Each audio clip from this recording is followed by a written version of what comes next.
महादेव के दर्शन करने के लिए गए सुबह सुबह ब्रह्म मुहूर्त में।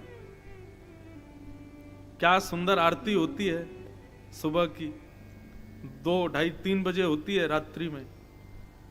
आरती देखी, खूब आनंद आया, खूब सुख मिला। लेकिन आरती होते ही जैसे ही प्रचंड भीड़ ने आक्रमण किया मंदिर के अंदर,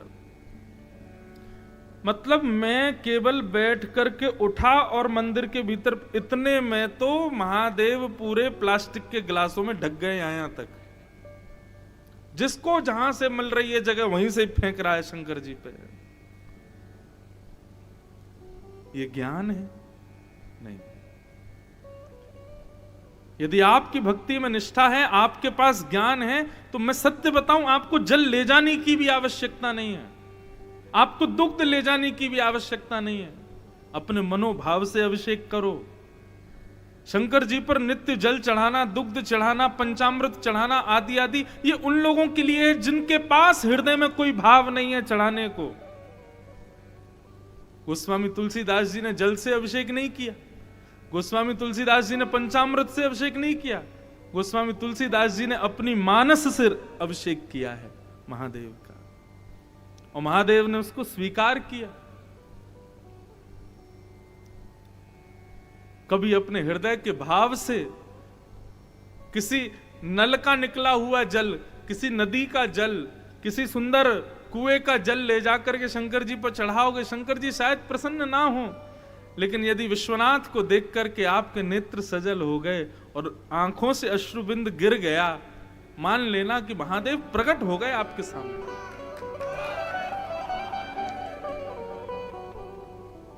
यह अभिषेक प्रिय है महादेव को। अपने मनोभाव से अभिषेक करो। अब यहां सोमनाथ में तो जल चढ़ाने की अनुमति ही नहीं है। वह सामने एक स्थान है, वहीं पर जल चढ़वा देते हैं और वो मोटर चला देते हैं, तो वो पीछे नंदी जी के मुख से, वो भी महादेव पे नहीं जाता है, बगल में ही जाता है। तो यहां कल जब मैं दर्शन करने गया तो पंडित जी ने जल चढ़वाया और पीछे से वो नंदी के मुख से आया, लेकिन महादेव पर नहीं गया, बगल में ही गया।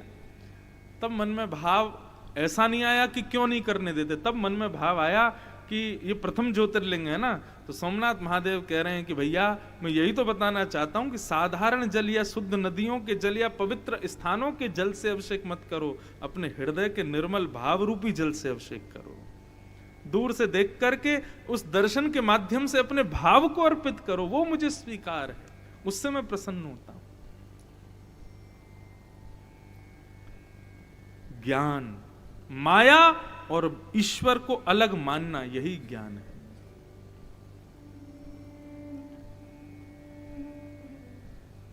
लक्ष्मण जी पूछ रहे हैं, राघव मुझे बताइए। तब भगवान उपदेश दे रहे हैं, राम जी बोल रहे हैं, माया क्या है? मैं अरु मोर तोरते माया, जेहि बस कीन्हे जीव निकाया। मैं और मेरा, लक्ष्मण, मैं और मेरा, तू और तेरा, यही माया है। गीता का प्रारंभ किस भाव से होता है? श्रीमद् भगवत गीता का, भगवत गीता का प्रारंभ कहो या फिर कहो महाभारत का प्रारंभ किस बात से हुआ? धर्म क्षेत्रे कुरुक्षेत्रे समवेता युयुत्सव मामका पांडवाश्चैव। यहां पर धृतराष्ट्र क्या कहता है? मामका। हे संजय, जरा बताओ तो धर्म क्षेत्र कुरुक्षेत्र में क्या हो रहा है, जरा देख के तो बताओ। पांडु के बेटे और मेरे बेटे क्या कर रहे हैं? अरे पांडु के बच्चे भी तुम्हारे ही बालक हैं, लेकिन वहां पर ये जो तेरा मेरा वाला भाव आता है, भगवान श्री राम कहते हैं यही माया है। तू है और ये सब तेरा है, मैं हूं और ये सब मेरा है, यही माया है, यही भाव माया है। स्थिति क्या होनी चाहिए? सबई भूमि गोपाल की, सब ठाकुर जी के हैं, मैं भी ठाकुर जी को। वो एक पद पंक्ति है ना, मैं नहीं मेरा नहीं, यह तन किसी का है दिया, जो भी अपने पास है यह धन किसी का है दिया। अब आज की कथा में थोड़ा सा लीला लीला तो हम सुन ही रहे हैं, लेकिन भैया बीच बीच में ज्ञान का पुट भी लेना पड़ेगा। क्यों? केवल कथानक सुनोगे और उनके उपदेश नहीं सुनोगे तो काम बनने वाला नहीं है। सत्संग बहुत जरूरी, और जहां स्वयं श्री राम जी प्रवचन कर रहे हो उसको तो कैसे वंचित रहे हम उससे। जो मिला है वह हमेशा पास रह सकता नहीं, कब बिछुड़ जाए ये कोई राज कह सकता नहीं, जिंदगानी का खिला मधुबन किसी का है दिया, मैं नहीं मेरा नहीं, ये तन किसी का है दिया। यही माया से विमुक्ति है।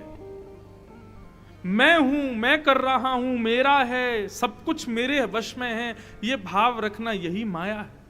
ये तू है, तेरा तू कर रहा है, ये यही माया है। सब राम जी का है, सब राघव की कृपा है, सब राघव करा रहे हैं। ये माया से विमुक्ति।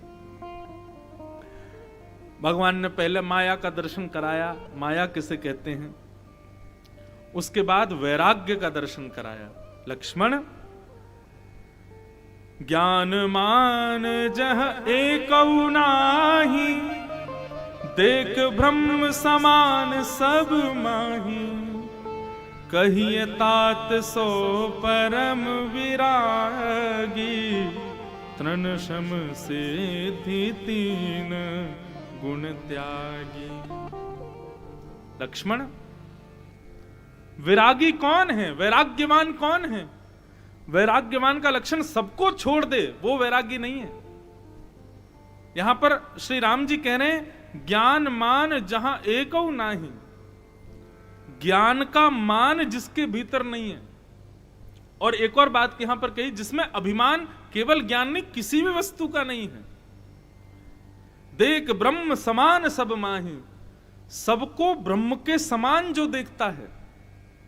सर्वम खलु इदम ब्रह्म, जिसको देखता है उसमें मेरा दर्शन करता है। और कहिए तात सो परम विरागी, तृण सम सिद्ध तीन गुण त्यागी।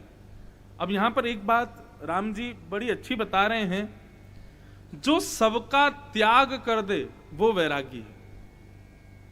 लेकिन मैं अपनी कथा में इसी बात को राम जी के भाव से कहता हूं कि भाई, पत्नी त्याग दी, बच्चे त्याग दिए, परिवार त्याग दिया, घर त्याग दिया, सब कुछ त्याग दिया, क्या यही वैरागी व्यक्ति का लक्षण है? कई बार ऐसा होता है कि आप उसका शरीर से तो त्याग कर देते हो, लेकिन चित्त में सदा उसी का चिंतन बना रहता है, तो आप वैरागी नहीं हो, तो आप त्यागी नहीं हो। वास्तव में शरीर से भले ही संग रहो, लेकिन चित्त से, अपनी बुद्धि से उसका त्याग कर दो, ये वास्तविक वैराग्य। सती जी ने राम जी की परीक्षा ली, और परीक्षा लेने पर सीता जी का रूप धारण किया। शंकर जी को यह बात अच्छी नहीं लगी, और इस नाते से शंकर जी ने सती का त्याग किया। क्या सती का देह से त्याग किया शंकर जी? नहीं, मन से त्याग किया, देह से त्याग नहीं किया। वो तो जब सती को पता चला कि अब ये मेरा त्याग कर चुके हैं, अब मैं नहीं रह पाऊंगी, तो सती स्वयं चली गई सती होने के लिए। बाकी शंकर जी ने उनका देह से परित्याग नहीं किया था। देह से सबके संग रहो, लेकिन मन से उनमें आसक्त मत रहो, ये असली वैराग्य का लक्षण है। कई लोग वैरागी तो बन जाते हैं, सब कुछ छोड़ करके चले तो जाते हैं, लेकिन फिर भी चित्त से उसको निकाल नहीं पाते। ये वैराग्य थोड़े ही। और हमारे सूरदास जी, जिनको हमारे ब्रज के तुलसीदास कह दो, वे तो कहते हैं भैया त्याग करना ही है तो एक चीज को करो, तजोरे मन हरि विमुखन को संग। पत्नी का संग मत छोड़ो, लेकिन पत्नी यदि हरि विमुख है त्यागो। मित्र का संग मत छोड़ो, लेकिन मित्र यदि हरि विमुख है तो छोड़ दो। मैं तो अपनी कथा में यहां तक कहता हूं, भैया आज ही एक काम करना। आजकल किसी का त्याग करना का मतलब उसके मुंह पे जाके कहना कि मैंने तुझे छोड़ा, ऐसा नहीं है। फोन से नंबर डिलीट कर दो, यही त्याग है। व्हाट्सएप पे ब्लॉक मार दो और उन लोगों को खोजो जिनसे आपने कहा भैया हम काशी सोमनाथ मिलन महोत्सव कर रहे हैं, चलोगे? इतना समय नहीं है भाई, कहाँ 4 घंटा बैठे कथा वथा सुने, हम पे इतना समय हमें नहीं। और सुनो, कथा वथा हमको समझ में भी नहीं आती है। जिसने भी ऐसा कहा हो, चाहे वो कितना भी घनिष्ठ हो, उसको ब्लॉक मारो पहले तो। बोले जो हरि का नहीं वो हमारा नहीं। तजोरे मन हरि विमुखन को संग। हम आपको सत्य बता रहे हैं। अपने हृदय की निर्मलता को यदि आपको अनुभव करना है कि मेरा हृदय निर्मल हो रहा है, तो हरि विमुख लोगों का त्याग करो। भले ही उससे आपको करोड़ों का फायदा हो, लेकिन उसका त्याग करो। सूरदास जी कहते हैं, जाके संग कुमति उपजत है, पड़त भजन में भंग।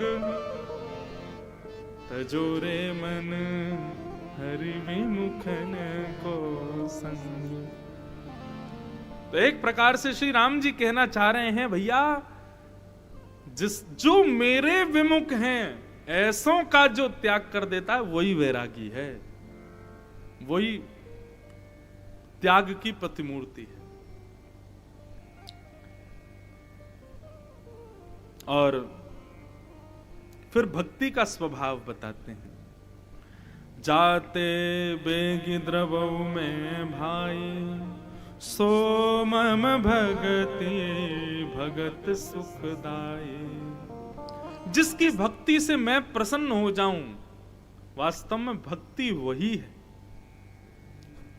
हम अपनी मन इच्छा से, अपनी किसी परिकल्पना से हम ठाकुर जी की सेवा करते हैं, विश्वास मानिए वो भक्ति नहीं है।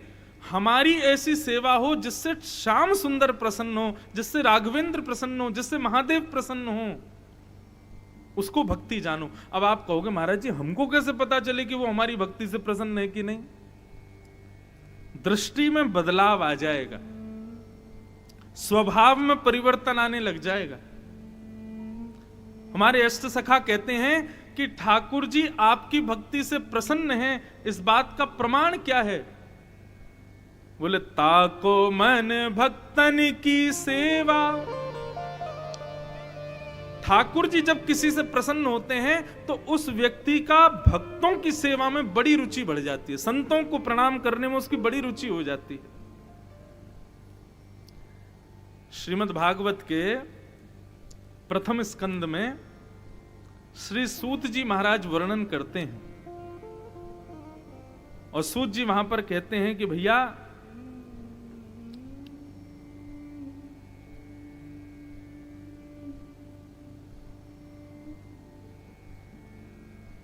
आपको यदि ये बात पता करनी है कि आपके द्वारा चढ़ाए गए बिल्वपत्र शंकर जी ने स्वीकार किए हैं, आपकी बद्रीनाथ केदारनाथ यात्रा से महादेव प्रसन्न हैं, द्वारिका में ध्वजा चढ़ाने से श्री द्वारिकाधीश आपसे खुश हो गए हैं, इन बात का प्रमाण यदि आपको लेना हो तो किसी सत्संग में जाकर के बैठ जाना। यदि उस सत्संग में आपका मन लगने लग जाए तो समझ जाना महादेव ने आपका बिल्वपत्र स्वीकार किया। केदारनाथ बद्रीनाथ की यात्रा हमारी सफल हो गई, द्वारिकाधीश ने हमारे द्वारा अर्पित 56 भोग ध्वजा को स्वीकार कर लिया। लेकिन इतनी सब यात्राएं तीर्थ की करने के बाद, महादेव को प्रसन्न करने के बाद, दुनिया भर की सामग्री अर्पित करने के बाद भी सत्संग में जाकर के आपको लग रहा है कि कब पूरा होगा, कब उठ करके जाएं, कब ये खत्म होगा। अब ये तो ज्ञान ही ज्ञान दे रहे हैं, कुछ चुटकुल्ला तो सुना ही नहीं रहे हैं, मन तो लगे ही नहीं रहा है, अरे का ये बगल वाला क्या कर रहा है, इधर वाला क्या कर रहा है। इस तरीके से कथा में जाकर के मन विचलित होने लग जाए तो माफ कीजिए, आप आपने चाहे 1000 बिल्वपत्र चढ़ाए हों, चाहे आपने चारों धाम 10 बार किए हों, चाहे आपने खूब ध्वजाएं चढ़ाई हों, खूब 56 भोग चढ़ाए हों, लेकिन भगवान की सुंदर कथा में आपकी रति नहीं हो रही है, तो ये बात कन्फर्म है कि आपकी भक्ति से ठाकुर जी प्रसन्न नहीं है। लक्ष्मण,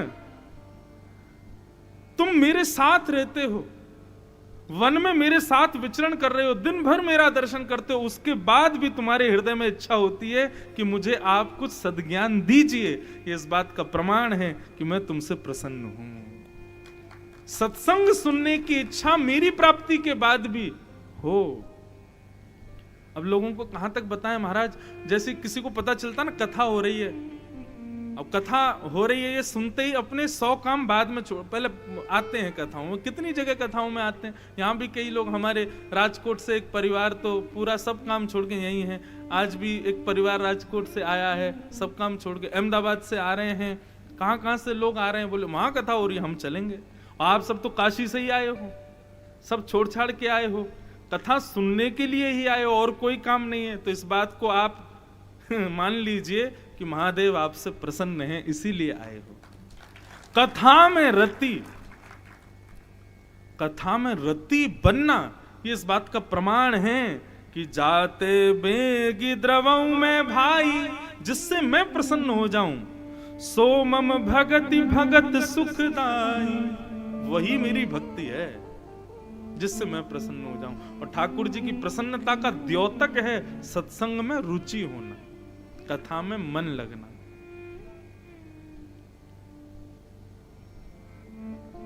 आप कहोगे महाराज जी हमारा मन नहीं लग रहा था, तो अब क्या करें? बार बार सुन करके ये बात देखो मन लग रहा है कि नहीं, और जिस दिन लगने लग जाए समझ जाना हाँ अब प्रसन्न हो गए ठाकुर जी, अब ठाकुर जी खुश।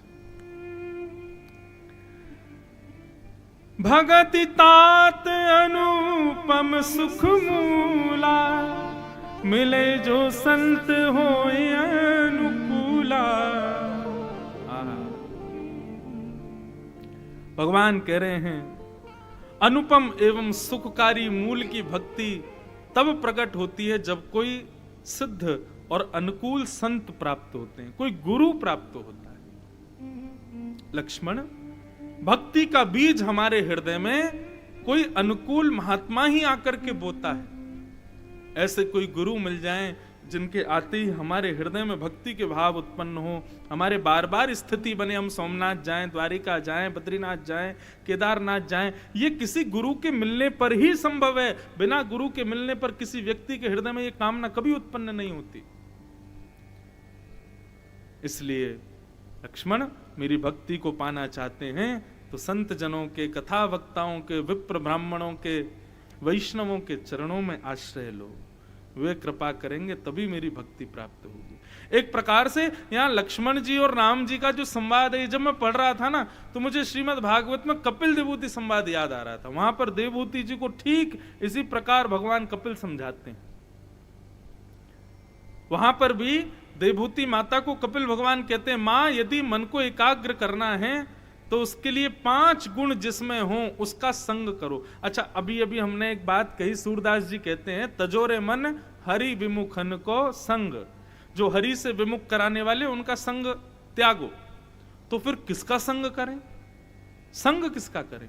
आप कहो त्रिपुंडधारियों का संग करो, ऊर्ध्वपुंडधारियों का संग करो, संत भेषधारियों का संग करो, तो महाराज जी आप कहीं ये तो नहीं भूल गए हो कि रावण भी संत भेष में आया था सीता जी का हरण करने के लिए। सीता जी तो इसी भावना से गई थी कि कोई महात्मा होगा, कोई भक्त होगा, कोई वैष्णव होगा। तो आजकल भी कई रावण चोला पहन करके घूम रहे हैं संत का। आप कह रहे हैं कि संत का संग करो, लेकिन संत बाह्य भेष से तो पता नहीं चलता आजकल की ये संत है कि नहीं है। तिलक तो कोई भी लगा, हमारे वृंदावन में तो महाराज पूछो ही मत, अभी ऐसी भीड़ पहुंची है दुनिया भर की, और सब मुंह पर गालों पर राधे राधे लिखवा लेते हैं और खूब बढ़िया तिलक फोटा लगा के सुंदर और धोती पजामा पहन के घूमते हैं, और उनको देख के लगता है भाई यही वैष्णव होंगे। क्या करें, कैसे पहचाने कि ये संग करने योग्य व्यक्ति है कि नहीं? सीधी बात, संत का मतलब कोई विरक्ति, कोई जटा वाला ये संत नहीं होता। 5 गुण जिसमें हों, यदि वो व्यक्ति पैंट भी पहनता है तो वो संत है। और वो 5 गुण कौन कौन से भगवान कपिल समझाते हैं। तितिक्षव कारुणिका श्रुहृदय सर्वदेहिना अजात शत्रवः शांता साधवः साधुभूषणा। भगवान कपिल कहते हैं, मां, पहला लक्षण तितिक्षु, वही धैर्यवान है। जिसमें ये 5 लक्षण दिखें उसका संग करो। पहला तितिक्षु, धैर्यवान। दूसरा लक्षण कारुणिका, करुणा हो हृदय में, दया हो, तितिक्षुता हो, दया हो। सुहृदः सर्वदेहिनाम, सभी देहधारियों का सुहृद मतलब अच्छा सोचने वाला हो। केवल मैं और मेरे बच्चे खुश रहें, मैं और मेरा परिवार प्रसन्न रहे, पड़ोसी के ऊपर चाहे पहाड़ गिर जाए इससे कोई मतलब नहीं है मुझको, इस प्रकार के भाव वाला नहीं, सबका हित सोचने वाला। अजात शत्रवः, किसी से शत्रुता ना रखता हो। और शांता, अंतिम लक्षण मौन रहता हो, कम बोलता हो, बहुत चुप रहता हो। ये 5 लक्षण जिसमें हो उसका संग करना प्रारंभ करो। ये 5 लक्षण जिसमें हो वास्तव में संत वही है। यही संत का श्रृंगार है। जटाएं होना, पीले वस्त्र होना, तिलक त्रिपुंड होना, ये संत का भेष थोड़ा ही है। ये बाह्य भेष हो सकता, आंतरिक ये 5 लक्षण होने चाहिए। आप कहो महाराज जी अगर ये 5 किसी में ना दिखें तो अपने अंदर लाओ, तो अपने भीतर लाओ इन 5 को। इस प्रकार भगवान यहां पर लक्ष्मण जी को समझा रहे थे। इतने में ही भगति जोग सुनियति सुख पावा, लक्ष्मण प्रभु चरणन सिर नावा। ये भक्ति योग की सुंदर चर्चा सुनकर के लक्ष्मण जी अत्यंत प्रसन्न हो गए और राम जी के चरणों में सर रख करके बारंबार प्रणाम करने लगे। नेत्र आंसुओं से भर गए। बोले, जय हो रघुनंदन, आपके सुंदर प्रवचन सुनकर के, वचन सुनकर के मन आनंदित हो जाता है, बिल्कुल शोक नहीं होता वन में आने का। और याद आती है सुमित्रा जी की बात लक्ष्मण जी को कि मां सही कह रही थी कि तेरे भाग्य हैं जो लक्ष्मण जी के साथ, तेरे भाग्य के लिए राम जी वन में जा रहे हैं। मुझे सत्य में लगता है आप मेरे लिए ही आए हो ना। इस प्रकार प्रेम वार्ता चल रही थी। इतने में ही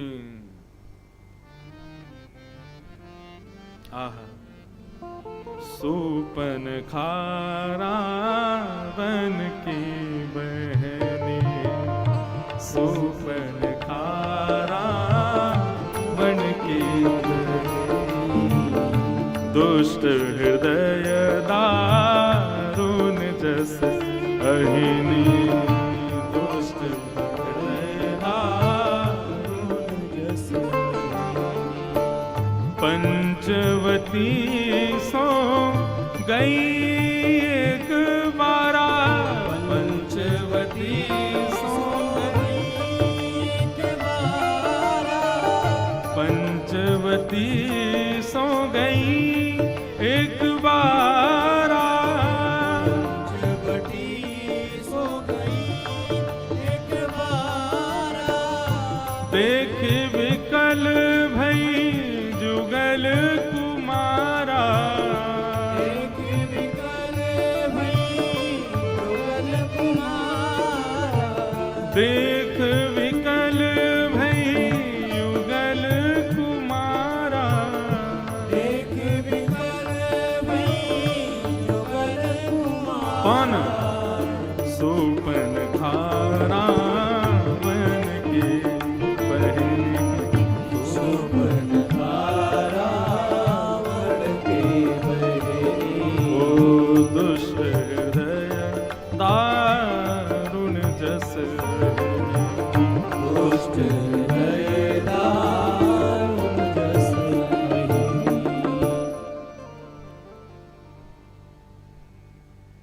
मानो ऐसा लग रहा है कि प्रभु श्री राम ने लक्ष्मण जी को ज्ञान उपदेश दिया और ज्ञान उपदेश के तुरंत बाद परीक्षा लेने के लिए शूर्पणखा को बुलवा लिया। मानो राम जी देख रहे हो जितना ज्ञान दिया इसको देखे तो सही कि कुछ हृदय पे असर पड़ा कि नहीं। शूर्पणखा आ गई, रावण की बहन।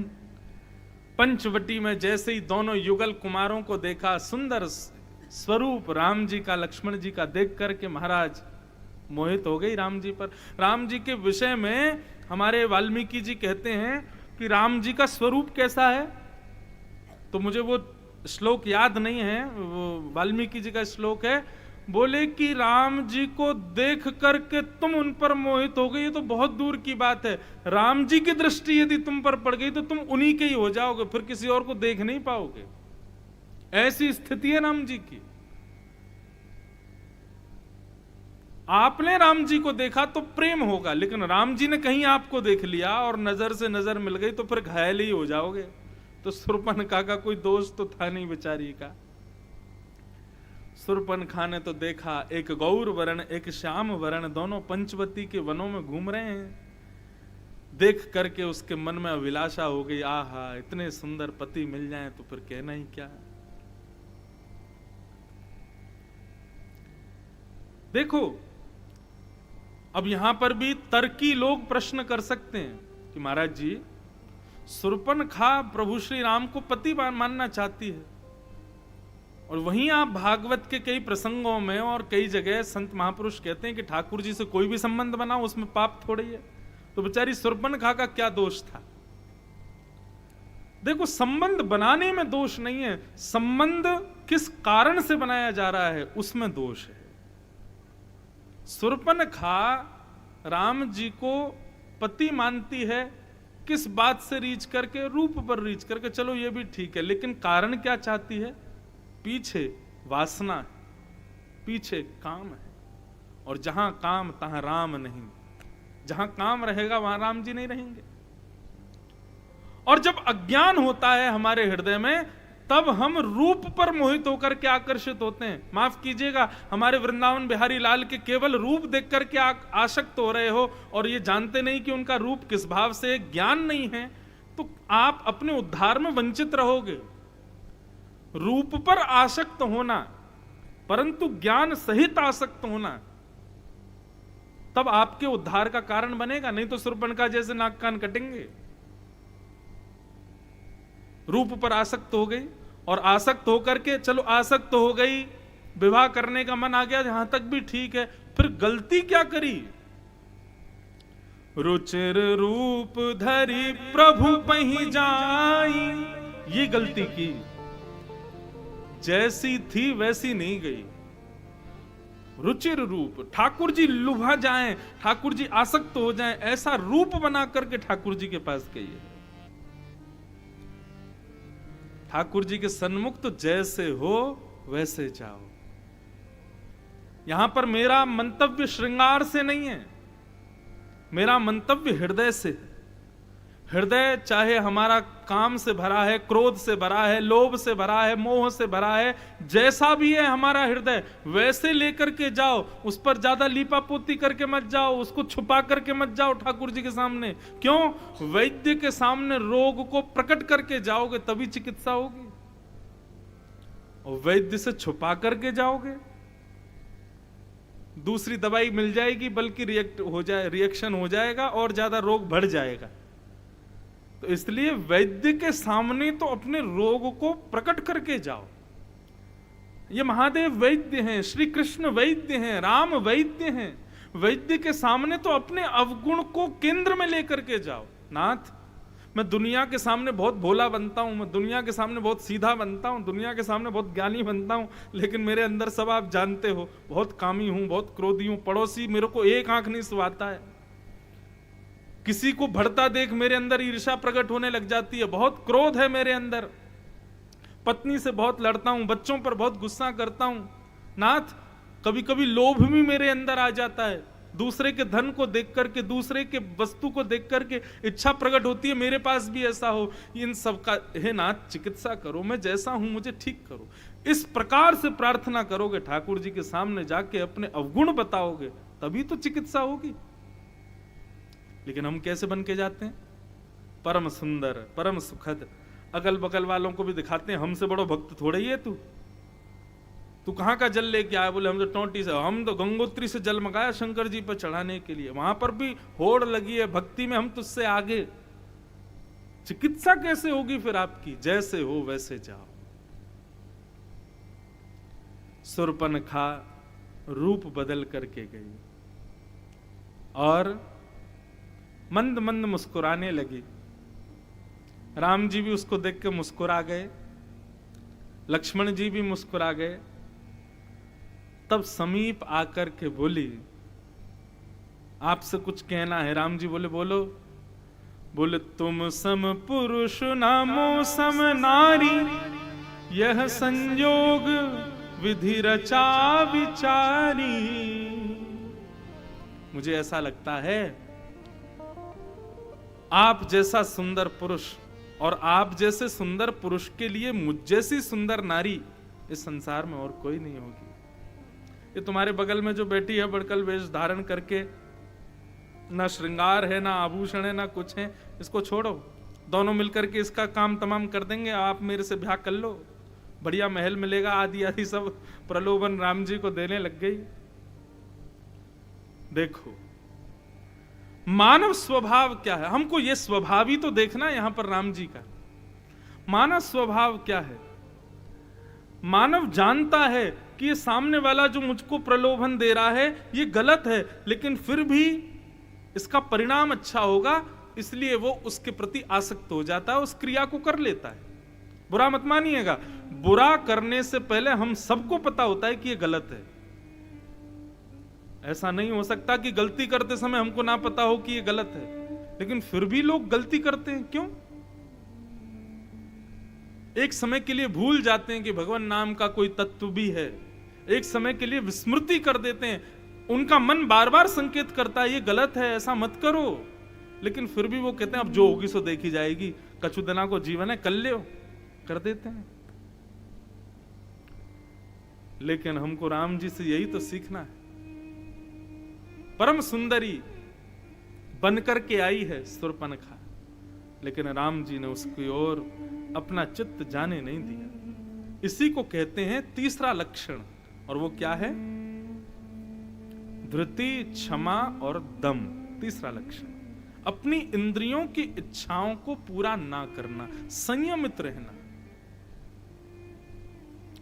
ये संयम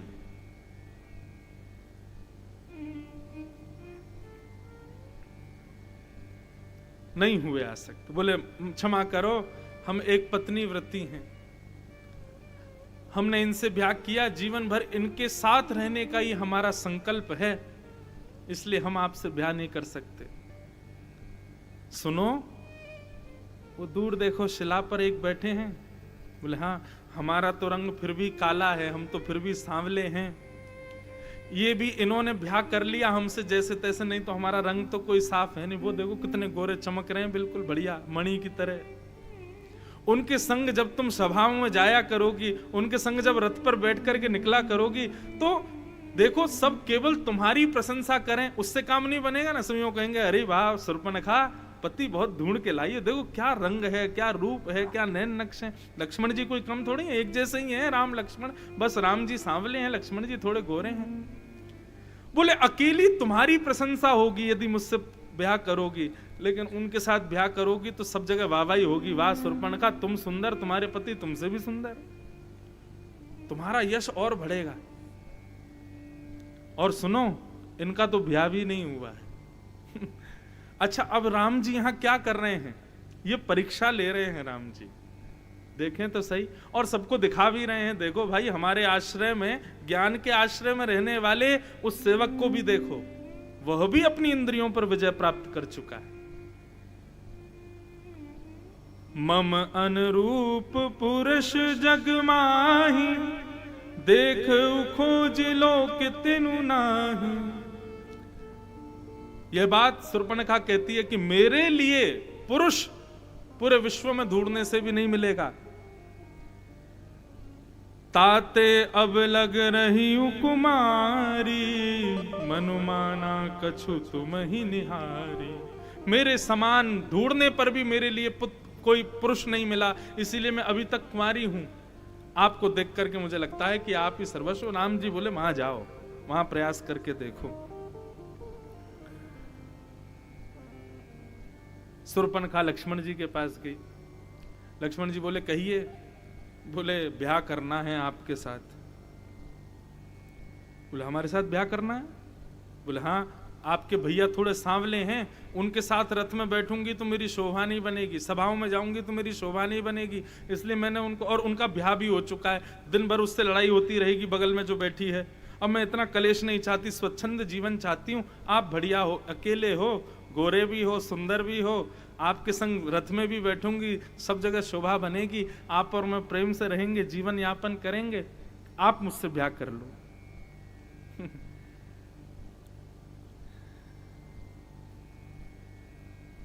लक्ष्मण जी के पास जाकर के जब कहने लगी कि आप ही मुझसे ब्याह करो, तब लक्ष्मण जी बोले सुंदर सुनु मैं उनकर दासा, पराधीन नहीं तोर सुपासा, प्रभु समर्थ कौशलपुर राजा, जो कछु करहिं नहीं सब छाजा। पराधीन सपने सुख नाही। हरि देवी, हमारे रूप पर तो आप मोहित हो गई हो, हमारे गौर वर्ण पर तो आप आसक्त हो ही गई हो, लेकिन देवी मेरी स्थिति तो सुन लो, बहुत बुरी स्थिति है मेरी। शूर्पणखा बोली क्या स्थिति है? बोले मैं उनके सदैव अधीन रहता हूं, पराधीन रहता हूं, दास हूं मैं। वो राजा हैं कौशलपुर अयोध्या के, और सेवक का अभी तुमने स्वरूप देखा नहीं है। तुम्हारे बड़े बड़े ख्वाब हैं कि रथ पर बैठ करके चलोगी, तुम्हारे बड़े बड़े ख्वाब हैं कि तुम सभा में मेरे संग जाओगी, लेकिन भाई रथ पर और सभा में तो शोभा राजा की होती है, राजा वे हैं, मैं तो उनका दास हूं। तुम सोचो कितना बुरा लगेगा। आगे आगे तो सांवले से वो चलेंगे, उनके बगल में जो पत्नी बैठी वो भी सज धज के चलेगी, और मैं और तुम पीछे चमड़ डुराते चलेंगे। इसमें शोभा लग रही है तुमको? रात्रि में जब वे सोया करेंगे, मैं और तुम दोनों पंखा झरा करेंगे, तुमको शोभा लग रही है इसमें? वे जब भोजन करने बैठेंगे तो उनको जल पिलाना पड़ेगा, उनके लिए रोटियां बनानी पड़ेंगी, तुम्हारे कोमल कोमल हाथ छिल जाएंगे देवी। और कभी कभी तो दासों को कपड़े भी धोने पड़ते हैं। ये सीता जी जिनको देखकर के तुमको लग रहा है कि वो तुमसे कम सुंदर हैं, इनके वस्त्र तुमको ही धोने पड़ेंगे। क्यों? क्योंकि तुम मुझसे ब्याह करोगी और मैं उनका दास हूं। राजा से ब्याह करने में शोभा। और सुनो, एक पत्नी है तो क्या हुआ, राजा तो बहुपत्नी रख सकते हैं, उन्हीं के पास जाओ। शूर्पणखा लौट करके राम जी के पास आ गई। पुन फिर राम निकट सो आई, प्रभु लक्ष्मण पही बहुरी पठाई। लक्ष्मण जी ने खूब पढ़ा दिया उसको। बोले इनके पिताजी ने भी बहुत ब्याह किए हैं, ये भी कर लेंगे, थोड़ा बहुत मनाओ तो सही। शूर्पणखा को जैसे पुनः भेजा, राम जी के सामने आकर के कहने लगी देखो वो छोटे वाले तो दास हैं, और उनके संग में मैं दासी तो बनना नहीं चाहती। अरे चाहे ठीक है, अपने लिए पति ढूंढ रही हूं, ब्याह करना चाहती हूं, लेकिन दासी बनने के लिए थोड़ी ब्याह कर रही हूं। मुझे तो स्वामी नहीं बनना है, आप ही ब्याह करोगे मेरे से। तो राम जी ने फिर कोई और उल्हाने दे दिए उसको, और उल्हाने दे करके कह दिया, बोले कि ये जो बैठी है ना बगल में, इनके घर वाले, इनके पिताजी आदि बड़े बलवान हैं, उनको पता चल जाएगा कि हमने तुमसे ब्याह कर लिया है तो जीवन भर के लिए तुम्हारे जीवन में संकट डाल देंगे। और रही बात देवी, ये हमारी बड़ी पत्नी बनेंगी, तुम छोटी पत्नी रहोगी, यहां पर भी प्रायोरिटी तो तुमको कम ही मिलेगी। चलो आज तो तुम ब्याह करना चाहती हो, कल को संतान होंगी तो अयोध्या के राज सिंहासन पर बड़ी पत्नी के ही बच्चे बैठेंगे। तुम दासी नहीं बनोगी तो तुम्हारे बच्चे इनके बच्चों के दास बन जाएंगे। क्या तुमको अच्छा लगेगा तुम्हारे पुत्र इनके पुत्रों के दास बने? पूतना बोली बहुत आगे की सोच रहे हो आप, लेकिन बात सही है। मैं क्यों चाहूंगी मेरे पुत्र किसी के बच्चों के दास बने? बोले वो तो बनना ही पड़ेगा, क्योंकि बड़ी पत्नी ये है। सुनो, वो छोटे वाले हैं, उनका ब्याह हुआ नहीं। और सुनो, हम एक काम करेंगे, हमारे पिताजी जो हैं वो चक्रवर्ती सम्राट हैं, पूरी पृथ्वी के राजा हैं, यदि वे राजी हो गए और तुम्हारा उनसे ब्याह हो गया तो हम वचन देते हैं हम एक राज्य तुम्ही को दे देंगे। इनको दास बनने जरूर, हमारे 2 दास और बैठे हैं, शत्रुघ्न और भरत, हम इनको दूसरा राज्य दे, तुम वापस उन्हीं के पास जाओ। अब की बार शूर्पणखा जैसे ही लक्ष्मण जी के पास आई, लक्ष्मण जी राम जी को पढ़ा दिया फिर से, बोले अब तुम संभालो, क्या कर सकते हो। लेकिन लक्ष्मण जी अज्ञान को टिकने नहीं दे सकते। जैसे ही लक्ष्मण जी के पास आई, अब रोष करके बोली या तुम मुझसे ब्याह करो नहीं तो तुम दोनों को खा जाऊंगी मैं, राक्षसी हूं मैं, अपना रूप दिखाने लगी। और लक्ष्मण जी के सन्मुख जैसे ही उसने अपना रूप दिखाया, आहा, तब लक्ष्मण अति लाघव सो नाक कान बिन कीन, ताके कर रावण कह मानो चुनौती दीन। लक्ष्मण जी ने नाक कान दोनों काट दिए, उसके तुरंत सींग निकाल करके उसकी नाक और कान को काट दिया, मानो तुलसीदास जी कहते हैं कि दोनों भाइयों ने रावण को ललकारा हो युद्ध के लिए। अब वाल्मीकि जी में एक बात सुंदर आती है, शूर्पणखा की नाक काटी, नाक काटने के बाद में फिर कान काटे, तो जब नाक काटी तो ये कान कटवाने खड़ी क्यों थी वहां पर? नाक कटी थी तभी भग जाती या थोड़ी दूर हो जाती। ये नाक कान दोनों कटवाने में कम से कम नहीं तो 2-3 मिनट तो लगे होंगे, तो ये नाक कटवाने के बाद कान कटवाने खड़ी क्यों थी? लक्ष्मण जी ने कुशा निकाल करके नाक काटी तो भग जाती वहां से। इतनी फुर्ती से तो नहीं काटी होगी कि नाक भी कट गई और फिर कान भी कटवाने खड़ी थी, लो इनको भी काट दो। तो इतना सुंदर वर्णन करते हैं कि बोले लक्ष्मण जी के पास में एक नुकीली कुशा थी, लक्ष्मण जी ने उसको मुकुट की भांति गोल घुमाया, जैसे मुकुट पहनाते हैं, और गोल घुमा करके जितनी देर राम जी से चर्चा चल रही थी लक्ष्मण जी यही कर रहे थे। बोले आ जा तुझे बताता हूं मैं, तो ब्याह करूंगा, अभी बहुत सुंदरी बन के आई है, और उसको मुकुट के भांति गोल कर रहे थे लक्ष्मण जी। लक्ष्मण जी हाथ में बनाते जा रहे थे, जैसे शूर्पणखा आई बोले तुमसे ब्याह करूंगी नहीं तो खा जाऊंगी दोनों को। इतने में ही लक्ष्मण जी ने वो मुकुट जैसा बना करके उसके सर में होकर के नीचे पहनाया, तो नाक और कान दोनों एक संग कट गए उसके। ऐसा वर्णन वाल्मीकि जी में किया जाता है।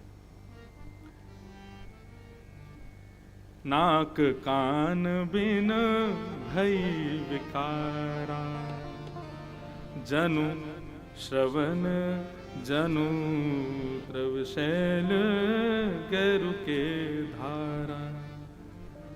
नाक कान विहीन हो गई शूर्पणखा, खरदूषण के पास गई, जाकर के शिकायत करने लगी। खरदूषण को भी राम लक्ष्मण ने युद्ध के साथ में मार दिया, हजारों की तादाद में सेना लेके आए, उनका भी वध कर दिया। तो शूर्पणखा के इस प्रसंग से हमने क्या सीखा कि श्री राम जी अपनी इंद्रियों के प्रति कितने दमशील हैं। सीता जी से विवाह के पश्चात वर्णन आता है, राम जी ने अपने से बड़ी उम्र की स्त्री को मातृभाव में देखा और अपने से छोटी स्त्री को बहन के भाव में देखा। सीता जी के अलावा और किसी के भी प्रति प्रियसी का भाव प्रकट उत्पन्न होने नहीं दिया। केवल पत्नी पतिव्रत का धारण करे, संयमित रहे, यही बात क्यों श्रेष्ठ है? पति को भी पत्नी वृत्ति होना चाहिए, और यह पत्नी वृत्ति होना, पतिव्रता होना, यही संयम है इंद्रियों का। बंधुओं, इन इंद्रियों का स्वामी मन है। हम कई बार ऐसा होता है कि मुख से कुछ गलत खा नहीं रहे, कान से कुछ गलत सुन नहीं रहे, लेकिन मन ही मन इच्छाएं प्रकट हो रही हैं। वह भी एक प्रकार से हमारे व्रत को तोड़ रहा है, हमारे संयम को तोड़ रहा है। कई लोग एकादशी का व्रत करते हैं या कई लोग सोमवार का व्रत करते हैं, परंतु सोमवार का व्रत है और उनके सामने कोई घर का दूसरा व्यक्ति रोटी खाता है तो उसको कहते हैं, ए सुन, अपनी थाली लेके दूर जा, मेरे सामने मत खा। क्यों? तेरे को रोटी खाते देख मेरी इच्छा हो जाएगी। विश्वास मानिए, किसी को खाते देख आपकी इच्छा जैसी प्रकट होती है ना, आपका व्रत उसी समय टूट जाता है। इतना संयम इंद्रियों पर होना चाहिए कि व्रत के समय 56 भोग सामने रख दिए जाएं, लेकिन आपकी जीभ ललचावे ना उसके प्रति। इसी को कहते हैं दम। तीसरी, सामने से ऑफर कर रही है, परम सुंदरी बनकर के आई है, लेकिन राम लक्ष्मण दोनों ने अस्वीकार कर दिया। और केवल ये तो एक बहाना था, कुछ कथा सुनानी थी दम के ऊपर, नहीं तो पूरा राम चरित्र ही संयमित है। राम जी जैसा संयम किसी के जीवन में नहीं है। ऐसे राघव को हम बारंबार प्रणाम करते हैं। बोलो राजा रामचंद्र भगवान की जय। राम जी से हमने ये संयम सीखा, परंतु ये संयम लाओ। अच्छा, आप कहोगे महाराज जी कई बार हम करते नहीं स्थिति को, भोग सामने है लेकिन हम भोगते नहीं, इच्छा तो होती है, उसको कैसे दबाया जाए? उसी के लिए तो सत्संग है बंधु। अपना नित्य प्रति सत्संग का क्रम बनाओ। और आजकल तो इतनी सुविधा, सबके पास फोन है, किसी को भी लगाओ, लगा करके सुनते रहो। इसलिए भैया खूब सत्संग करो, मन अपना आप संयमित हो जाएगा। एक प्रसंग में हमारे ब्रज के एक रसिक जन गाते हैं, मन का यतन मन का रतन रख जतन से अनाड़ी, मन का रतन रख जतन से अनाड़ी। व्यक्ति उसको हीरा मिल जाए तो हीरे की अंगूठी को कभी कभी पहनेगा, बाकी कहां रखेगा? गोदरेज की अलमारी में भीतर रखता है। कोई बहुत महंगा गहना मिल जाए, उसको छुपा के रखता है। लेकिन उसके पास सबसे महंगा यदि गहना कोई है तो वो ठाकुर जी ने दिया, उसका मन। लेकिन व्यक्ति अपने उस मन रूपी गहने को छुपाता नहीं, सबके सामने प्रदर्शित कर देता है। इसीलिए उस गहने को ना जाने कितने लोग चुरा लेते हैं। हमारे मन को कितनों ने चुरा रखा है। बनारस के मलइयों ने भी चुरा रखा है? कई लोगों को बनारस जाके विश्वनाथ दर्शन का ज्यादा प्रलोभन नहीं है, मलइयो खाएंगे वहां जाकर के। ये क्या है? मलइयों ने तुम्हारा मन चुरा लिया। वृंदावन जाकर के बिहारी जी के दर्शन का प्रलोभन नहीं है, वृंदावन जाके बाहर लस्सी पिएंगे महाराज, मन चुरा रखा है लस्सी ने। वृंदावन जाएंगे कचौड़ी खाएंगे, मन चुरा रखा है कचौड़ी ने। आजकल के युवा लड़का लड़कियों के मन गली मोहल्ले वाले छोरा छोरी ने चुरा रखे हैं। कौन कौन नहीं चुराता है? और सबसे बड़ी बात तो आज के सबसे बड़े हमारे चोर, इसने सबका मन चुरा रखा है। कौन नहीं है इसके प्रति आसक्त? अभी पता है, मुझे ऐसा लगता है व्रत का क्रम बदल देना चाहिए। एकादशी, सोमवार आदि के दिन, अभी जैसे ये श्रावण के सोमवार कई लोग व्रत कर रहे होंगे, सोमवार कुछ नहीं खाएंगे। हम एक बात कहें, 3 बार भोजन करना, सोमवार के दिन नियम बनाना मैं फोन नहीं चलाऊंगा, इससे बढ़िया व्रत नहीं होगा कोई। यदि कोई ऐसा व्रत करे तो मान लेना उसका सोमवार सिद्ध हो जाएगा। मन का रतन रख जतन से अनाड़ी, मन का रतन रख जतन से अनाड़ी। क्यों? यहाँ के चोरों की बस्ती है भारी, यहाँ के चोरों की बस्ती है भारी। ज्ञानी लुटे गुमानी, यहाँ पल में लुट जाए लाखों का डेरा। पग बढ़ा हो न जाए अंधेरा, पग बढ़ा हो न जाए अंधेरा। प्रेम नगर की डगर है कठिन रे, बटोही न करना बसेरा, पग बढ़ा हो न जाए अंधेरा, पग बढ़ा हो न जाए अंधेरा, पग बढ़ा हो न जाए अंधेरा, पग बढ़ा हो न जाए अंधेरा। राजा रामचंद्र भगवान की जय। ये राम जी का तीसरा लक्षण है, पुर्यादनाश्रय।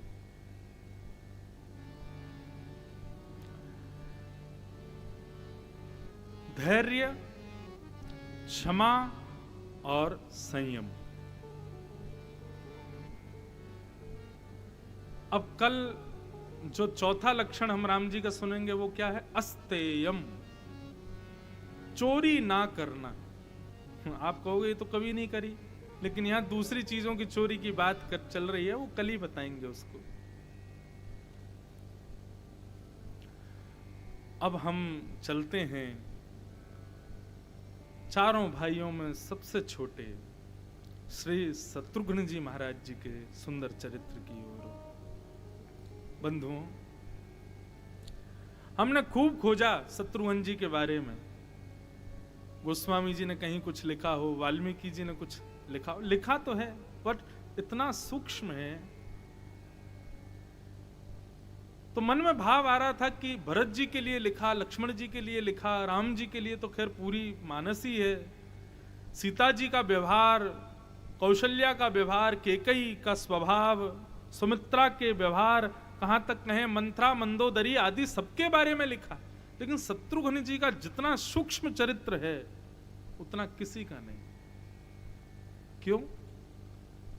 इसको इस भाव में मत लीजिएगा कि शत्रुघ्न जी योग्य नहीं हैं या शत्रुघ्न जी में ऐसा कोई भाव नहीं है, बल्कि इसको इस प्रकार लीजिए कि कई बार किसी का भाव, स्वभाव, स्थिति इतनी ऊंची होती है कि हमारी कलम उठ नहीं पाती उसके लिए। शत्रुघ्न जी की भक्ति उसी स्थिति की है। गोस्वामी जी कहते हैं कि मेरी कलम भरत लिख सकती है, मेरी कलम लक्ष्मण लिख सकती है, मेरी कलम राम जी से पूरी मानस को भर सकती है, लेकिन शत्रुघ्न जी की इतनी ऊंची स्थिति है कि मैं उसका वर्णन नहीं कर सकता। हमारी श्रीमद् भागवत में हमारी श्यामा जी राधा रानी का नाम नहीं है। राधा स्वच्छंद राधा रानी को दर्शाता हो ऐसा कोई श्लोक नहीं है। क्यों? क्योंकि सुखदेव जी की स्थिति कहती है कि मैं श्री किशोरी जी का वर्णन कर नहीं सकता। वहीं से यह प्रसाद मुझे शत्रुघ्न जी के लिए मिला कि शत्रुघ्न जी का भाव और स्थिति उस स्तर की है कि गोस्वामी जी कहते हैं कि मैं सबको लिख सकता हूं। अब आप सोचो, भरत जी जैसा चरित्र गोस्वामी जी लिख देते हैं, लक्ष्मण जी के भावों को वर्णन कर देते हैं, जिन भावों में व्यक्ति डूब जाए तो कभी निकल ना पाए। तो सोचो शत्रुघ्न जी की स्थिति कितनी ऊंची होगी, जिसको गोस्वामी जी की कलम भी नहीं लिख पा रही है।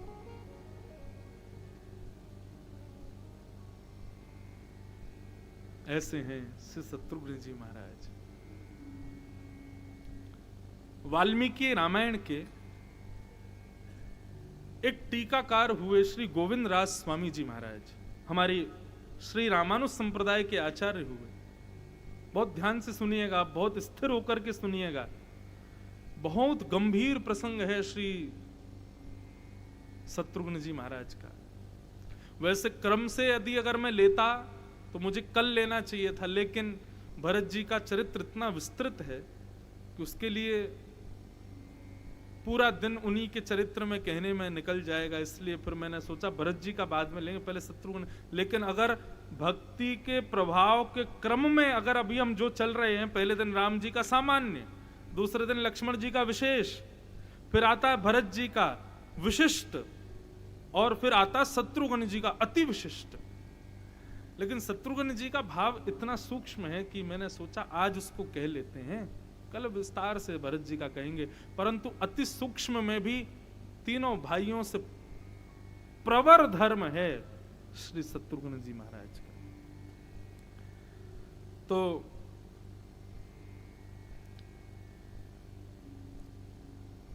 हमारी वाल्मीकि रामायण के टीकाकार हुए, उनका नाम था श्री गोविंद राज स्वामी जी।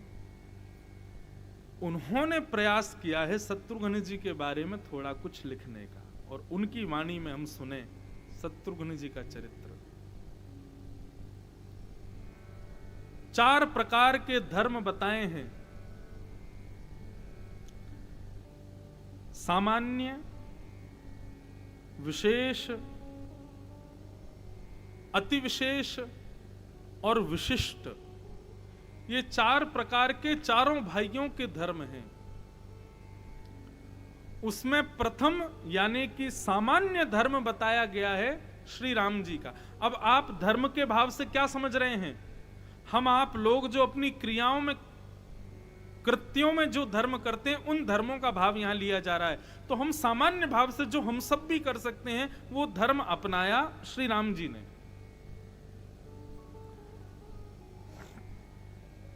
क्योंकि राम जी का जो कर्तव्य है वो उपासित लोकाय, ताकि प्रत्येक मानव उसको कर सके, इसलिए राम जी सामान्य धर्म को चुन रहे हैं। राम जी का धर्म कैसा है? पिताजी ने आज्ञा दी, 14 वर्ष राम वनवासु। 14 वर्ष के लिए राम जी वन में जाएंगे, बस। उसके बाद कोई तर्क नहीं, कोई वितर्क नहीं। पिताजी विकल हो रहे हैं, मां मूर्छित हो रही है, भाई रो रहे हैं, पूरी अयोध्या रो रही है। किसी को भी श्रेष्ठता ना देकर के केवल अपनी पिता की आज्ञा को सिरोधार्य मान करके राम जी निकल गए। सामान्य धर्म है। माता पिता की आज्ञा आजकल भी बच्चे मानते हैं, ऐसी राम जी ने भी मानी, बस उसके आगे किसी को नहीं माना, इसलिए वो धर्म बन गया। लेकिन वो सामान्य धर्म है, क्योंकि मर्यादा के आदर्श हैं राम जी, मानवता सिखा रहे हैं, इसलिए वो सामान्य धर्म में। घर छोड़ करके तुरंत वन की ओर प्रस्थान कर गए। ये सामान्य धर्म। अच्छा, सामान्य धर्म की स्थिति क्या होती है? लोक में ऐसी क्रिया करें जिससे परलोक मिले, उसको सामान्य धर्म कहते हैं। प्रातः काल उठ के रघुनाथा मात पिता गुरु नावही माथा, ये करने से क्या मिलेगा? परलोक मिल जाएगा। माता पिता गुरु की आज्ञा को मान करके विनही विचार ना करते हुए भी उनकी आज्ञा का पालन करना, इससे क्या होगा? परलोक मिल जाएगा। तो सामान्य धर्म का यदि आप पालन करोगे तो लोक में किए गए सामान्य धर्म से आपको परलोक मिल जाएगा। ये राम जी से हम सीखते हैं। लेकिन अब आ जाओ थोड़े से ऊपर, तो राम जी से विशेष धर्म है श्री लक्ष्मण जी का। लक्ष्मण जी का धर्म कैसा है? विशेष धर्म। राम जी के धर्म में लोक भी प्रसन्न हो और लोक में की गई क्रिया से परलोक भी मिले, यह दिखता है। लेकिन लक्ष्मण जी को ना लोक की परवाह है और परलोक की तो बिल्कुल ही नहीं है। लोक क्या कहेगा, अयोध्या के लोग क्या कहेंगे, गुरु क्या कहेंगे, मां क्या कहेगी, पत्नी क्या कहेगी, बच्चे क्या कहेंगे, सारी जनता क्या कहेगी, मुझे इससे कोई मतलब नहीं है।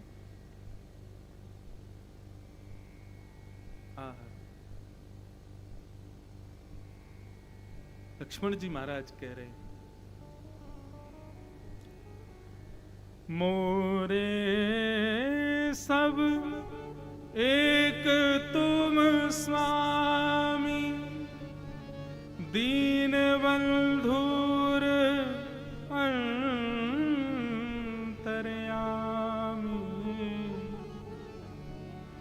मेरे तो सर्वस्व आप हो नाथ भैरव, सब कुछ आप हो। मोरे सब एक तुम स्वामी, दीन बंधु और अंतर्यामी। कल हमने प्रसंग में सुना, मैं नहीं जानता कौन गुरु, कौन माता, कौन पिता, कौन लोक व्यवहार धर्म, ये प्रजा, ये सब क्या है, मुझे नहीं पता। क्या करने से परलोक मिलेगा, क्या करने से नरक जाना पड़ेगा, मुझे इससे कोई चिंता नहीं है नाथ। मेरे सर्वस्व आपके चरणारविंद हैं, मैं इनके बिना नहीं रह सकता, बस इससे आगे मैं कुछ नहीं जानता। और यदि आपकी फिर भी जिद है कि लक्ष्मण तुम रहो, तो ठीक है, आप निकल के दिखाइए मेरे कक्ष से बाहर। आप पग बाहर रखोगे, मेरे प्राण आपके साथ जाएंगे। तो लक्ष्मण जी का धर्म विशेष है। यहां लोक और परलोक दोनों की इच्छा खत्म हो जाती है। ऐसा लक्ष्मण जी का धर्म है।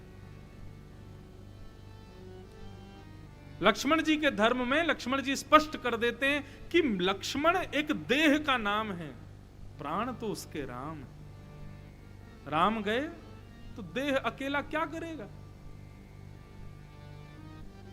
ये लक्ष्मण जी का धर्म विशेष। और उसके बाद आते हैं विशेष तर, जिनके बारे में हम कल विस्तार से सुनेंगे, लेकिन आज थोड़ा सा स्पर्श मात्र कर लूं। श्री भरत जी महाराज, इनका धर्म कैसा है? विशेष तर। राम जी सामान्य, लक्ष्मण जी विशेष और भरत जी विशेष तर।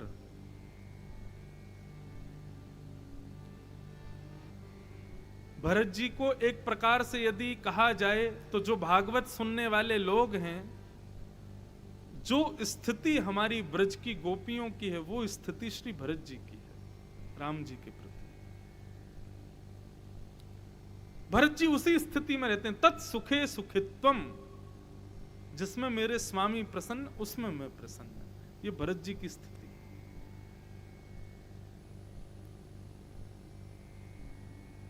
जब तक राम जी से नहीं मिले तब तक भरत जी सबसे लड़ गए। कैकेयी माता का परित्याग कर दिया, सभा में बैठे हुए सेनापति आदि सबको भरत जी ने खूब सुनाया। अरे कहां तक कहें, कल के प्रसंग में आएगा, गुरु वशिष्ठ जिनके आगे कोई नहीं बोल सकता। आज भरत जी कहते हैं आपकी बुद्धि कहीं चली गई है गुरुदेव, कैसी बात कर रहे हो आप कि मैं बैठ जाऊं इस राजगद्दी पर। वो भरत जी महाराज सबको देख करके आज सबको सुना रहे हैं।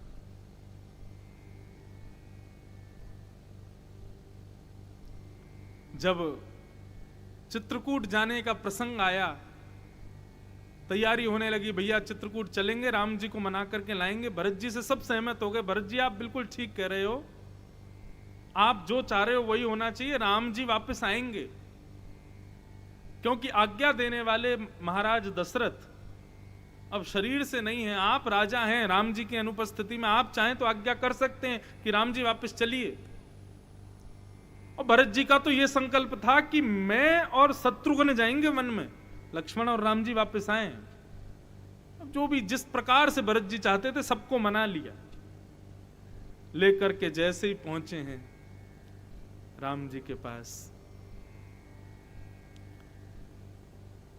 राम जी के सन्मुख जाकर के जो संवाद हुआ सब कल प्रसंग में हम सुनेंगे ही भरत जी का। राम जी बोले अच्छा तो ठीक है, फिर एक काम करिए भैया, भरत जी की बात से कौन कौन सहमत है कि हमको वापस जाना चाहिए और भरत और शत्रुघ्न को वन में जाना चाहिए। भरत जी देखो, यदि एक भी व्यक्ति इससे राजी नहीं हुआ तो हम इस बात को स्वीकार नहीं करेंगे, हम वन में जाएंगे, सबकी रजामंदी हमको चाहिए। भरत जी ने सबसे पूछा, हाँ भाई कौन कौन राजी है इस बात से। सब संतों ने हाथ खड़े कर दिए, बोले हाँ हम सहमत हैं। अयोध्यावासी तो बैठे ही इसीलिए थे कि राम जी को वापस लेकर के चलो। जनक जी महाराज ने भी प्रस्ताव कर दिया, नहीं भरत जी बिल्कुल सही कह रहे हैं। भरत जी का एक स्वभाव है कि भरत जी सर्व हृदय सम्राट हैं। जिस सभा में जाते हैं, जिस गांव में जाते हैं, जिस नगर में जाते हैं, जिस स्थिति में जाते हैं, जाकर के वहां के सब लोगों के हृदय पर अपना राज कर लेते हैं। ये भरत जी का स्वभाव है।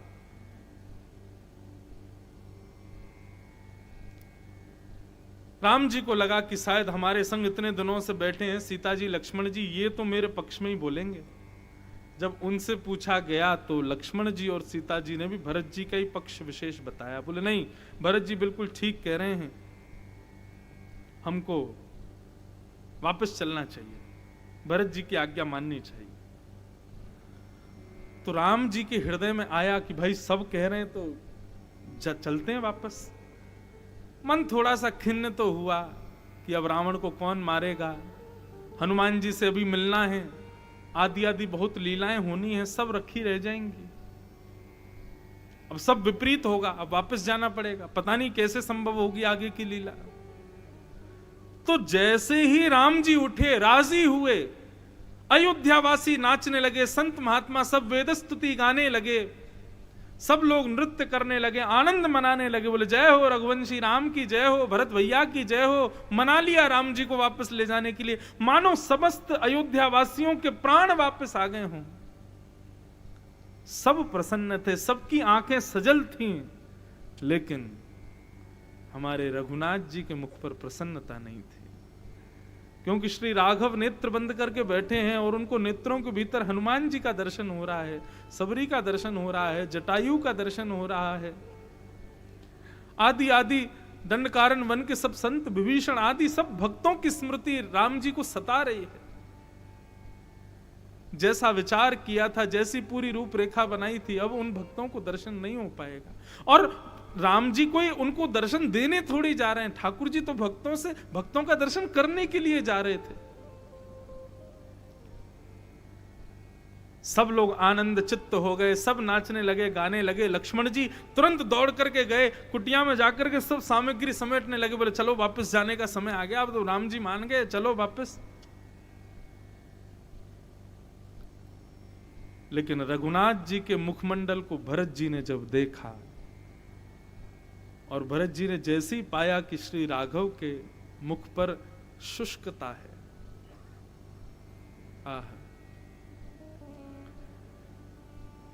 जेहि विधि प्रभु प्रसन्न मन होई, करुणा सागर करिए जो। भरत जी की भक्ति कैसी है, जेहि विधि प्रभु प्रसन्न चित्त हूं। मैं अपनी प्रसन्नता के लिए अपने स्वामी को रिझा लूं, अपने स्वामी को अपनी प्रसन्नता के लिए कर्तव्य युक्त कर दूं, ये मेरी भक्ति नहीं है। अगर मुझे प्रसन्न करने के लिए, अयोध्या वासियों को प्रसन्न करने के लिए, भक्तों के सुख के लिए मेरे स्वामी कष्ट में आ रहे हैं, तो मेरी भक्ति श्रेष्ठ नहीं है। तत्सुखे सुखित्वम, यही ब्रज की गोपियों की स्थिति थी। जब श्री कृष्ण ब्रज छोड़ करके मथुरा गए, तो मथुरा से वृंदावन इतना दूर है कि आप सुबह जाओ शाम को लौट के आ जाओ। अब तो स्थिति ऐसी, दिन में 4 बार चले जाओ। लेकिन ऐसी स्थिति में भी गोपियां मथुरा जाती नहीं है। क्यों? क्योंकि हमारे कृष्ण को यदि मथुरा जाकर के सुख लग रहा है, यदि वो हमसे दूर जाके सुखी हैं, तो हम उनके पास जाके उनको कष्ट क्यों दें? हमारे स्वामी प्रसन्न रहे, हमें वही तो चाहिए। बड़ा प्रसिद्ध प्रसंग द्वारिका का आता है कि एक बार रुक्मणी आदि पटरानियों को दिखाने के लिए कि ब्रज की गोपियों का प्रेम कैसा, भगवान ने एक अभिनय किया, एक नाटक किया। बुखार चढ़ गया ठाकुर जी को, रुक्मणी जी ने वैद्य बुला दिए, लेकिन ठाकुर जी का बुखार दूर नहीं हो। तभी अश्वनी कुमार वैद्य देवताओं के आए और आकर के भगवान की नवज देख करके रुक्मणी जी से बोले इनको भक्त विरह का ज्वर चढ़ा है। रुक्मणी बोली भक्त विरह का ज्वर मतलब? बोले भक्त की याद में ज्वरशील हो गए द्वारिकाधीश। रुक्मणी जी बोली कैसे दूर होगा, कोई औषधि? बोले कोई औषधि नहीं, इसकी एक ही औषधि है, कोई नित्य भगवत स्मरण में रहने वाला कोई भक्त यदि अपने चरण की रज दे दे और द्वारिकाधीश के माथे से लगा दी जाए, मुख में डाल दी जाए, तो द्वारिकाधीश स्वस्थ हो जाएंगे।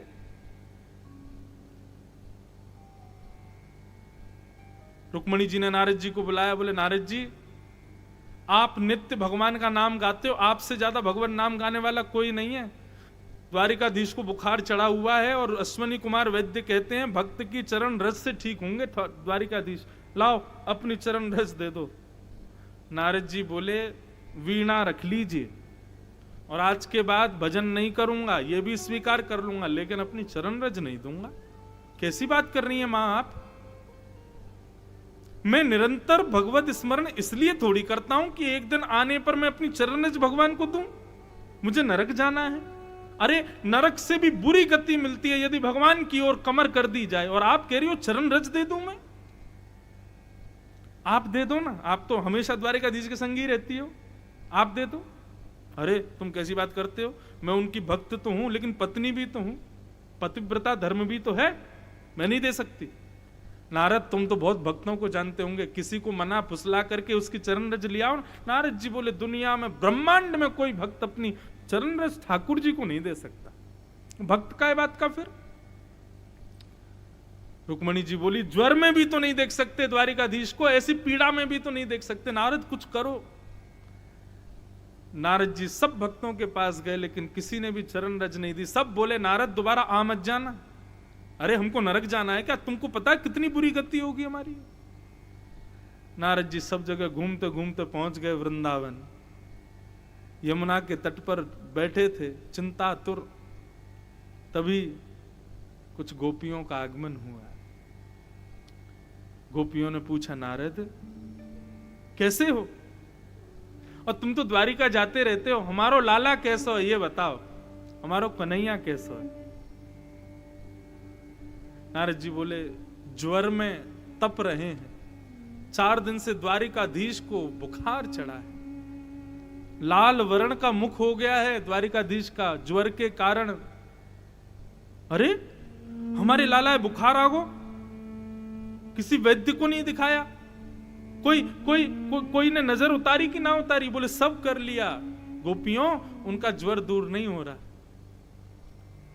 वैद्य ने भी ऐसी औषधि बताई है कि तीनों लोकों में घूम लिया, मुझे वो औषधि नहीं मिल रही।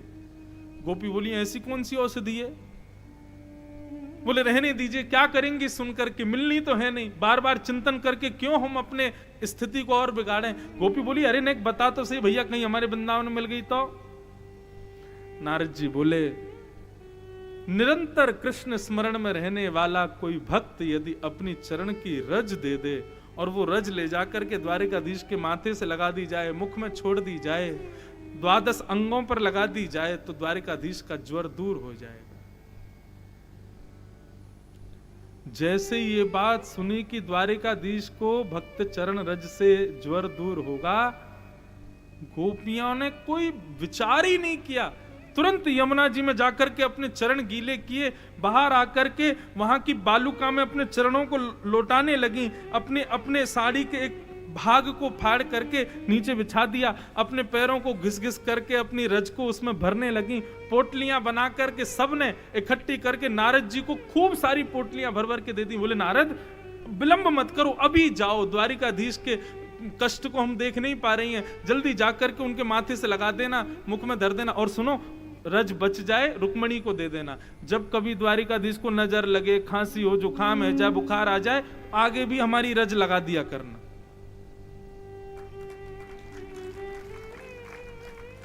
नारद जी बोले मेरे हाथ कांप रहे हैं आपकी रज ले जाने में, आपको पता है आपको कौन सी गति मिलेगी? भगवान को चरण दिखाना महापाप, अपनी चरण रज दे रही हो आप, नरक में भी स्थान नहीं मिलेगा गोपियों इस महापाप के बदले। गोपियां मुस्कुराने लगी और नारद से कहने लगी हमें 100 बार भी नरक जाना पड़े, नरक से भी बुरी स्थिति हो, हम सह लेंगे, लेकिन अपने द्वारिकाधीश को कष्ट में नहीं देख सकते, हम उनको कष्ट नहीं सह सकती, हम भले ही कितने भी कष्ट में रह लें। ठीक यही स्थिति है श्री भरत जी महाराज की, मेरे स्वामी को कष्ट ना हो। जेहि विधि प्रभु प्रसन्न चित्त होई, करुणा सागर कीजिए जो। जिससे ठाकुर जी प्रसन्न हो, हमारी ऐसी क्रिया। भरत जी महाराज बोले, नाथ अभी रुकिए यहीं पर। सब स्तब्ध हो गए, नाचने गाने लगे थे। भरत जी महाराज बोले, यदि आपको अयोध्या ले जाने पर आपके चेहरे पर यह शुष्कता आ रही है तो नाथ मत जाइए, आप रहिए 14 वर्ष वन में। मेरा ऐसा दासत्व नहीं कि मैं अपने स्वामी को कष्ट दूं, मैं अपने राम को पीड़ा दूं, मुझे वो बिल्कुल सुख नहीं देगा। नाथ आप वन में ही विराजिएगा, लेकिन त्रुटि युगायते त्वाम पश्यताम, गोपियां गोपी गीत में कहती हैं, लेकिन मेरी स्थिति ऐसी है राघव कि आपको देखे बगैर एक क्षण भी मेरा 3 युगों के समान बीतेगा, लेकिन मैं सहूंगा। आपको देखे बगैर मैं एक एक क्षण बिताऊंगा, 14 वर्ष बिताऊंगा, लेकिन 14 वर्ष के एक दिन भी ज्यादा हुआ तो भरत आपको जीवित नहीं मिलेगा। आप जाइए नाथ। वन केकई ने नहीं भेजा है राम जी को, वन दशरथ जी ने नहीं भेजा है, वन मंथरा ने नहीं भेजा है। वास्तव में वन तो श्री भरत जी ने ही भेजा है राम जी को। आपको यदि वन जाने में सुख है तो नाथ आप जाओ, नहीं तो भरत जी अपनी पे आ जाते तो राम जी की स्थिति नहीं थी कि वो वन चले जाएं। ठीक यही स्थिति हमारे ब्रज की। यदि गोपियां कह देती कन्हैया वृंदावन से एक पग बाहर मत रखना, तो हमारे द्वारिकाधीश जो आज ये द्वारिकाधीश बने बैठे हैं, इनकी स्थिति नहीं थी कि वृंदावन छोड़ के आ जाते।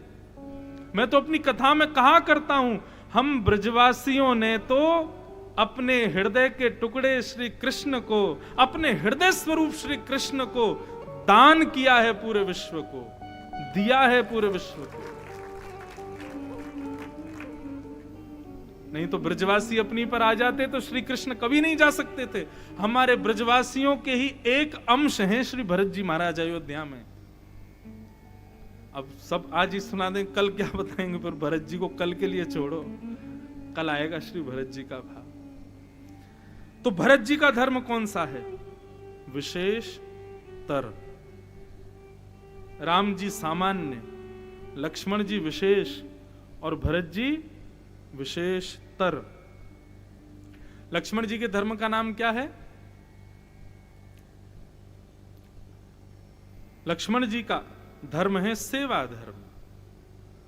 राम जी का सामान्य धर्म, लक्ष्मण जी का सेवा धर्म, और श्री भरत जी का है प्रेम धर्म, प्रेम धर्म प्रधान।